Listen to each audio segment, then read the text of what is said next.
শোনো তোমার রব বলছে, ফাইযা জাআতিত তাম্মাতু, যেদিন উপস্থিত হবে সবচেয়ে বড় বিপদ। মানুষ তার বিপদ দেখে ইয়াউমা ইয়াতাযাক্কারুল ইনসানু মা সাআ, মানুষ মনে করতে থাকবে মানুষ কি কি করেছে এই পৃথিবীতে। সালাত ত্যাগ করেছে সে মনে করবে, জিনা করেছে সে মনে করবে, জুয়া খেলেছে সে মনে করবে, মদ গাঁজা ইয়াবা নেশাদার দ্রব্য সেবন করেছে সে মনে করবে অহংকারের বলিবশত হয়ে অন্যের উপর অত্যাচার করেছে, মনে রাখবে দাম্ভিকতা প্রভাবশালী হওয়ার কারণে নিরীহ মানুষের উপর অত্যাচার করেছে, মনে রাখবে রবের অমান্য হয়েছে, অবাধ্য হয়েছে, মনে রাখবে অবলা নারী ঘরে নিয়ে এসে তার উপরে জুলুম করেছে, ঘরে স্ত্রী রেখে বাহিরের মহিলাদের জন্য টাকা পয়সা খরচ করেছে, মনে রাখবে অবিবাহিত ছেলে বেকার ছিল, সে কাজকর্ম করে স্বাবলম্বী হয়ে বিবাহের চিন্তা না করে প্রেম করে জীবনটা নষ্ট করেছে।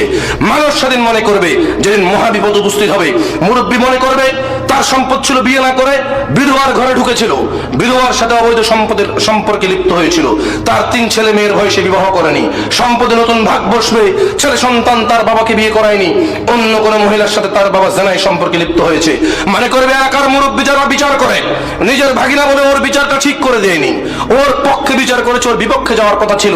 যেদিন মহাসংকট, মহাবিপদ, সবচাইতে বড় বিপদ যখন মানুষের সামনে চলে আসবে, ইয়াউমা ইয়াতাযাক্কারুল ইনসান, মানুষ সেদিন স্মরণ করবে